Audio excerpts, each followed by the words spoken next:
What is up, internet world, and welcome back to the channel. Today I bring you a 2022 Honda Civic.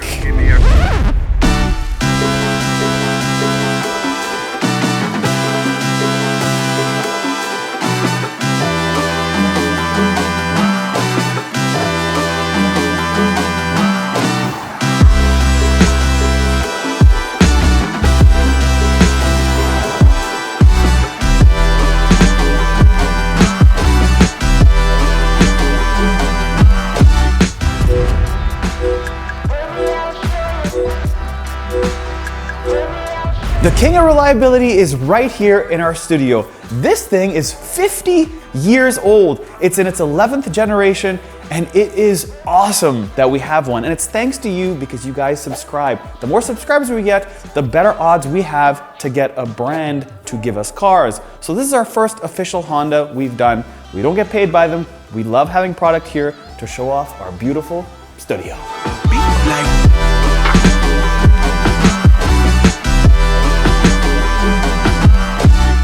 So when you look at this thing, you will realize that it's no longer the baby Civic that you are used to.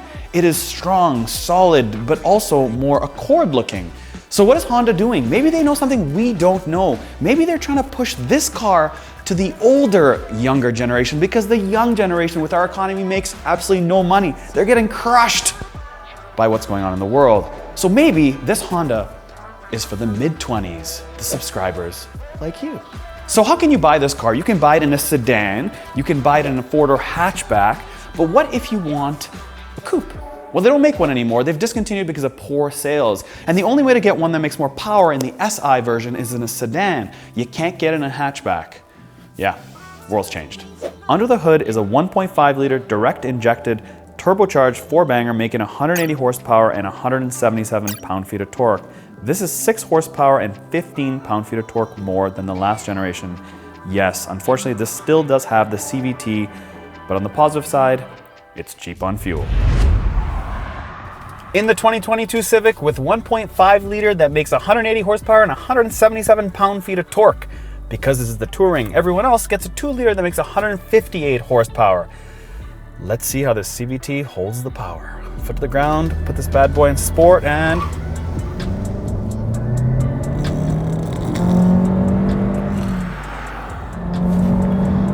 wow, this thing boogies. It's super smooth that you don't really feel that you're going fast. It's quiet because of all the urethane they sprayed in, but the road noise is not super quiet. It's kind of loud. It doesn't feel bumpy at all. It's actually really smooth that way. Now, I'm used to driving Civics that are loud from an engine standpoint, but this is kind of quiet from an engine standpoint and louder from a road noise standpoint. Interesting. It takes the bumps very good. Very, very, very good. And there's some complaints that this seat is a problem for those because they want lumbar support and it starts to hurt their back. But if you've driven Civics of any type, you will know that the seats never had lumbar support. This is new news. So this puppy's got paddle shifters, and let's see how these paddle shifters react. Now, it's a CVT transmission, which essentially means that it's belt driven and has an infinite amount of gears, so to speak. But they have paddles, so they'll pick gears to make it feel more natural-like. So the second gear, foot to the ground, it just holds the RPM like a normal car. And then shift. So it's so smooth that you don't really feel any difference in the push. It just feels like one constant train that you're being pushed. Like a train without a lot of power, but still, it's a train nonetheless. If one was to buy a CVT and they wanted their head smacked back hard, it would never happen. It's just too smooth. When I push this button, nothing actually changes from me feeling anything. It's just the noise I hear changes.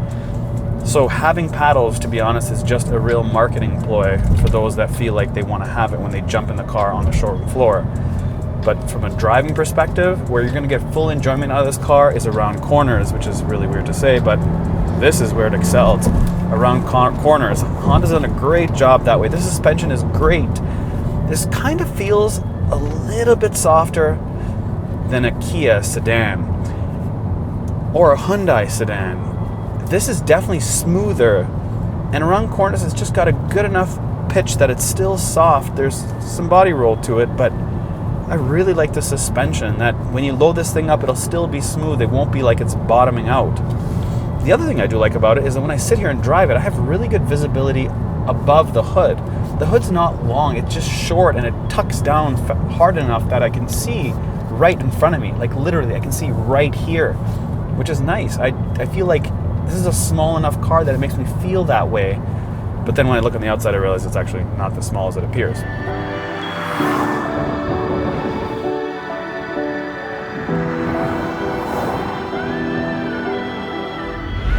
The front end. Do you realize there are no more fake vents? It's not edgy and crazy and mix-mashed. It's just clean, sophisticated, and mature. So when you pull up to your first job in your suit thinking that you've made it, and you pull up in one of these, it kind of fits the vibe. You can't pull up in the car from last year because that doesn't fit the vibe. So they've gone to a bit more boring design, but look at these headlights. These DRLs are so bright that I'm blinded just looking at them here. They also have these fog lights that are only available in the Touring and the SI. And these vents, well, they actually work. They actually make a difference. It's super clean. How is this a compact car? Do you see how long this thing is? Oh man, an Audi A3 is a compact car. A Benz A-Class, those are compact, small cars when you think about it. When you're a parent and you're thinking, I want to get my kids a smaller car, I'm going to think about a Honda Civic. Then you show up and see this mid-size looking thing. It's massive. Well, it's 1.4 inches longer in the wheelbase than the past generation. It weighs 3,100 pounds, but it does brake 1 foot shorter than the last generation because it has 11.1 inch brakes on this bad boy. It also has wheels that you can get from 16s all the way up to 18s. You can get 8 different colors in it.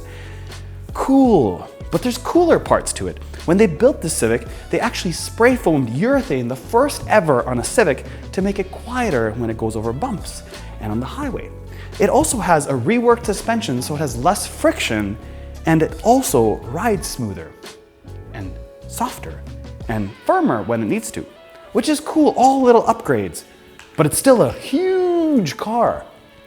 I really do wonder if this car is really going to cannibalize Accord sales, because if you're looking at an Accord, now I know Accord's a little bit larger, but it is basically an Accord that just hasn't hit high school yet, hasn't got that growth spurt, but it's an Accord. They've added some cool features though. This has a heated mirror. These are LEDs that pop up from here, kind of cool. It also does have color matched door handles, and it does actually open when you have the key in your pocket. And it doesn't have that button. You know, a lot of cars have the button. There's no button, it's clean. It has 3 little lines here. You just swipe your finger up and it locks. And you touch the handle, it'll unlock. Cool. Honda Civic. Premium, I might add. And smart as well, because you added this little plastic piece here, because you know this front wheel drive will spin that salt and make all this rusty 10 years from now. You're thinking. May I remind you, this is a Honda Civic, so this must take 87 octane fuel, and it does. When I open this up, it is capless. You can fit 47 liters worth of fuel in this thing. And you'd like to know, as I mentioned, it makes 180 horsepower. That is 1 horsepower less than the Mazda Miata MX-5. That's important to note because they have 2 little pea shooters that come out, but not you, Honda Civic. You made the wise decision to give us 2 exhausts, one on this side and one on that side. And then somebody came and stamped your decision making and said, put them under the car where no one can see them. This is a Honda Civic. This is for the youth. At least give us 2 exhausts that shoot out and look cool. Hiding underneath, like a Mercedes-Benz S-Class, is not what we wanted. So there's lots of room in here, and as you can see, that is an assisted trunk. It opens up automatically. When you're trying to wedge a ton of stuff in here, because this is a pretty big trunk, you will notice that here is all exposed, so stuff might get caught. And if you want to put the seats down, you have these 2 little handles here that fold the 60-40 split right behind me. You'll also notice that this is a very wide entry, which is nice because people will be using it to fit stuff in here. Back seat of a Honda Civic. Damn. I feel like I'm 20 again. Always in the back seat of these Honda Civics. Now I will say this is a lot better quality back seat than it's ever been. There's been some changes. They've widened this seat up so there's no gap between the door and the actual seat. So you get the seat all the way to the end. You also have rear side airbags in the back of a Honda Civic. Now this is a Canadian model, so it does have heated seats in the back. It doesn't have any airflow vents. It does have 2 USBs though. And sitting back here feels spacious. It doesn't feel cramped at all. It has these weird headrests that are stuck, like they're actually stitched on. They don't move, they just stay there. So I could see people with baby seats having issues because this pushes people forward. That's something to keep in mind. It feels premium in here. When I'm looking at the back of these seats, this guy doesn't have a seat pocket behind me. But over here, there's a seat pocket when I'd be sitting in the front. So seat pocket on the passenger, no seat pocket on the driver. It's got a few pieces that feel different in a good way, like a really good way, and that's the trim. This trim is not piano black down here. It has this sort of design that's all throughout the car, and it's nice because a lot of guys will just put piano black, just slap it on. They do have piano black up here, but it's sort of concave. It's nice. So they've done those pieces good, but a few spots I would improve on, especially these headrests. Front seat of the Honda Civic. Wow, this is not the Honda Civic I remembered when I was 20. This is a whole different car. They got this honeycomb grille that goes all the way down on this dash. It's so clean and nice, and it appears to feel plasticky, but when I push down on it, I think it's metal. Nonetheless, they have this piano black that goes all the way down, and that's the only piano black in here besides this trim on this side. On the bottom here, it's got that sort of scuff-free material. You can't dirty it. It looks pretty cool. Also, when I'm looking outside, this windscreen is really wide and it's flat. It's not rounded, it's just squared out. That's because the A-pillar is really skinny. And in the A-pillar, you have your Bose sound system. There's 12 speakers in here, including the subwoofer, so it sounds pretty good. How about the seats? Well, the seats are perforated, so they have little dots and holes in them, but they're not ventilated. They're only heated. They should be ventilated, shouldn't they, when they have these holes? Makes you appear to have them. And they feel decent. They're 8-way adjustable, but they don't have any lumbar support. Now, it's hard because you can pick on certain things some cars do have and some cars they don't have it. So you're like, where do you put your money? Now, if you want options inside the car, you're out of luck. You can only get black leather. You get a lot of other toys though. You get heated steering wheel. Obviously I mentioned you got heated seats. You've got 2 USBs up here and a wireless charger that's very obvious, that has a lot of caution writing around it, as well as a power button you can switch on or off on it. It does have different driving modes. It does have start and stop, and of course brake hold, which is my favorite to have. It does have lane assist and also have stopping and going for your cruise control. But that's just your physical buttons. They've got these massive LEDs in front of that's super clear that says my radio station all the time, as well as my speedometer and obviously all the other data you need to have on this cluster, which looks to be about 10 inches or so. And then you have everybody else's that has a volume knob, no rotary knob for the tuning, but it's all done by just simply hitting button. It's a bit messy when I look at it here, but all the data is in front of you. It's also just modern and new now. It's not old school at all. It's kind of cool. So on this 9-inch screen, you do have wireless CarPlay and wireless Android Auto. Because it's a Touring, on lower trims, you get a 7-inch screen and it's wired. You have to plug it in. And underneath that, you have your HVAC controls, and they're very clean. This is so nice, Honda. I really like this. You can press this button, you have your heated mirrors, as I mentioned as well earlier on the walk around. And then when I look up, this is totally different. You have a huge sunglass holder here, and of course this does have a sunroof, so voila. And then everything else is pretty standard over here. So maybe let's take a deep dive into this screen and see how it performs.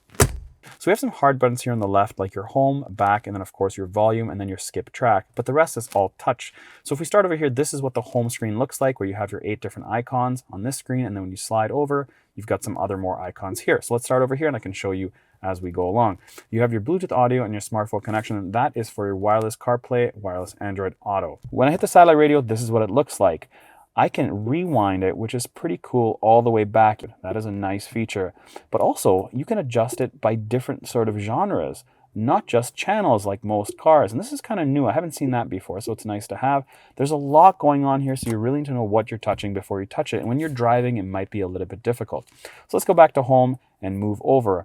You have your general settings, and I'm going to go through this with you because this is the first Honda we've done. So this does not have 360 camera, but it does have a rear camera, and you can adjust different guidelines and stuff like that. Pretty cool that you can do it right on the fly with the screen, as well as cross traffic monitoring that I can shut on or off, and that is basically blind spot monitoring. When I back up here, you will see I can adjust other things like voice control, connections, and of course display. Next up in this yellow color code is vehicle settings, and when I hit it, you will see you have 6 different boxes. This appears different Then general settings, you see this is line by line, but when I go into vehicle settings, you have these 6 different boxes with some pictures on them. So this is where you adjust all your driver assist settings, all the way from forward collision, all the way to blind spot information, so on and so forth. Meter setup is actually pretty cool because I can adjust different backlights, different units, and of course your rear seat reminder if you do have kids in the back and you forget about them. I don't know why you'd ever shut that one off because that's always important to have. So the last one I want to go through that's important is this door window setup. You can set up something called walk away auto lock, which I find really cool that you can adjust it on the fly. So when you walk away from the car will automatically lock. You can shut it on or off. And basically that is the most boring thing I can go over. So Honda makes a big fuss about their adaptive cruise control and how this cluster looks. So what I will do is we will activate cruise control and see how she rolls and how it reacts with what's in front of us. Perfect. Set it up. Hands off the wheel, and the tach has completely disappeared. Same with the speedometer, and it's replaced by this really cool display. That is pretty cool, Honda. I do like it. I like how the car is displayed and you have the lines and it shows the car in front of you in the distance. Now it says steering required, so I'll put some weight on the steering wheel. It's stuck in 3rd gear, so I will pull it back into 3rd gear. Perfect. And it automatically brakes and keeps you right in the center of the lane. It's doing a really, really good job. I thought Kia did a good job, and this is pretty much the exact same thing, except I have a visual, which is a nice touch. These cars are getting so good, and at this price point to do all this fun stuff, basically autonomous version 2 is what this is. It's pretty awesome. It just does it all itself. There does need some steering input, as I mentioned, so I get it. It doesn't last very long. Like some of them you can get away with not touching the steering wheel for about 15 to 20 seconds. This one needs it every about 5 seconds or so. So I've got to be touching it just to be kind of engaged with it. But it's doing a good job going straight, telling me what's up. Yeah, here I am. Hey, how are ya? Buying a Civic is a real nostalgia play. It's not like buying like an Altima. Not everybody you know has had an Altima, but everybody you know has at least had one Civic in their life.